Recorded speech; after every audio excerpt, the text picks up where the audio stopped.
కామారెడ్డి జిల్లా పాల్వంచ మండలం పరిధిపేట గ్రామంలో జిల్లా పరిషత్ ప్రాథమిక పాఠశాల, మండల పరిషత్ ప్రాథమిక పాఠశాల మరియు ఎస్సీ ప్రైమరీ స్కూల్ నందు ఘనంగా 76వ గణతంత్ర దినోత్సవ ఉత్సవాలు జరిగాయి మరియు జెండా పతాకావిష్కరణ చేశారు. ఇటు వేడుకలలో కాంగ్రెస్ మండల అధ్యక్షులు పల్లె రమేష్ గౌడ్ పాల్గొని మాట్లాడారు. పిల్లలకు బహుమతులు, నగదు వితరణ చేశారు. ఈ వేడుకల్లో విద్యార్థులు ఉపన్యాసాలతో, నృత్యాలంకరణలతో డ్యాన్సులు చేశారు మరియు ఆటల పోటీలలో పాల్గొన్న విద్యార్థులకు బహుమతులు అందజేశారు. ఈ కార్యక్రమంలో మాజీ సర్పంచ్, మార్కెట్ కమిటీ డైరెక్టర్, గ్రామ నాయకులు, ఉప సర్పంచులు, యువత తదితరులు పాల్గొన్నారు.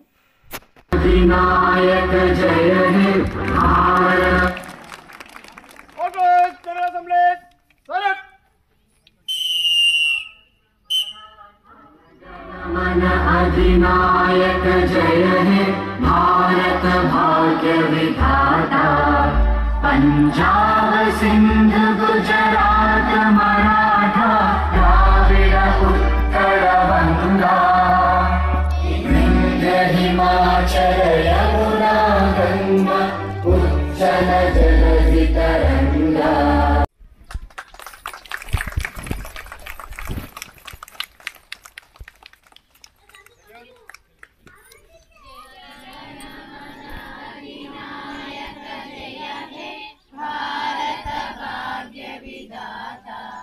पंजाब सिंध गुजरात मराठा द्राविड उत्कल बंगा, विंध्य हिमाचल यमुना गंगा उज्जल जलधि तरंगा.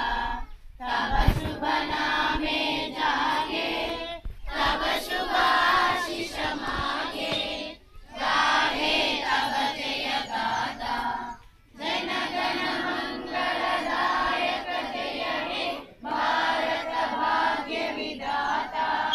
जय हे जय हे जय हे जय जय जय जय हे.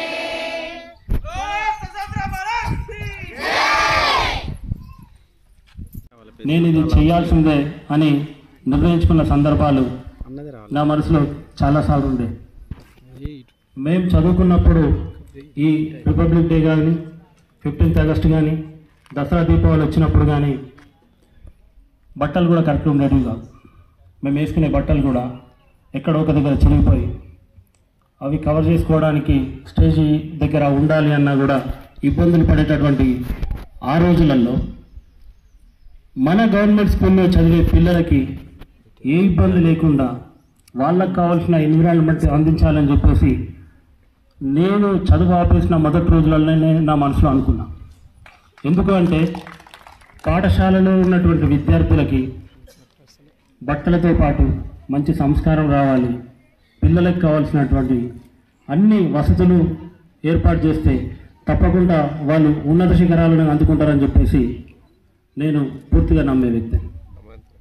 అయితే మన ఫరీద్పేటలో ఈరోజు పిల్లలు వాళ్ళ ఆటపాటలు, వాళ్ళ డ్యాన్స్లు అవన్నీ చూస్తూ ఉంటే వాళ్ళ గ్రేస్ ఎట్లుంది అని అంటే వీళ్ళను ఎవరైనా ట్రైన్ చేస్తే తప్పకుండా వీళ్ళ మీద మనం కాన్సన్ట్రేషన్ చేయలేదు, డ్యాన్స్లో కూడా ఇంత బాగా పర్ఫామ్ చేస్తున్నారు అని చెప్పేసి అనిపించే విధంగా వాళ్ళ డ్యాన్స్ అనిపించింది. వీళ్ళకే కనుక మంచి ట్రైన్ ఇస్తే హైదరాబాద్లో కార్పొరేట్ స్కూళ్ళల్లో దొరకబట్టి నువ్వు చెయ్యు అంటే కూడా పిల్లలు చేయడానికి ఇబ్బంది పడతారు. వాళ్ళ ఫుడ్ కానీ వాళ్ళ దినచర్య అంతా కూడా దొరకబట్టి చేస్తారు. ఇదంతా కూడా న్యాచురల్గా ఉంటుంది. మన గ్రామీణ ప్రాంతాల్లో ఉండేటటువంటి తల్లిదండ్రులు కానీ, పిల్లలు కానీ, ఆ తినే ఫుడ్ కానీ, అలవాట్లు కానీ వాళ్ళని ఎట్లా తయారు చేస్తే అట్లా అవుతారు. అలాగే మనకు అక్షరాలు ఇచ్చినటువంటి మన పాఠశాల ఎక్కడికి పోతుంది అని చెప్పేసి మనం ఆలోచించినంత వరకు మనం ఎంత దూరం వెళ్ళినా మన తల్లిదండ్రులు ఎట్లయితే వదిలేసి వెళ్ళిపోయినట్టు మన గ్రామంలో ఉన్న పాఠశాలను వదిలేస్తే కూడా అంతే. అయితే పిల్లలకు కావాల్సినటువంటి చిన్న వసతులు, ఎన్విరాన్మెంట్ అది మనం చేయడానికి అన్ని రకాలుగా రెడీ ఉండి కూడా చిన్న టైం మన టైంని కానీ వాళ్ళకి మనం బయట చూసినటువంటి వాతావరణాన్ని కానీ ఈ చిన్న మార్పులు చేస్తూ వాళ్ళ కోసం మనం పనిచేసినట్టయితే వాళ్ళు పొద్దున లేచి స్కూల్కి వచ్చిన తర్వాత వాళ్ళు ఎట్లుంటారు, స్కూల్ నుంచి ఇంటికి వెళ్ళిన తర్వాత తల్లిదండ్రులు వాళ్ళకి ఏం చెప్తారు, ఈ విషయాల మీద మనకు పూర్తి అవగాహన ఉంటేనే పిల్లలు వాళ్ళ భవిష్యత్తులో మంచి అడుగులు వేయడానికి అవకాశం ఉంటుంది. కాబట్టి పిల్లల తల్లిదండ్రులతో పాటు పేరెంట్స్ కూడా వాళ్ళ నడవడిని బట్టి మాత్రమే పిల్లల మీద కాన్సన్ట్రేషన్ చేస్తారు. అది చాలా గుర్తుంచుకోవాల్సిన విషయం. ఎందుకు అని అంటే క్రమశిక్షణతో ఉన్నటువంటి పిల్లల మీద ఎక్కువ కాన్సన్ట్రేషన్ చేస్తారు.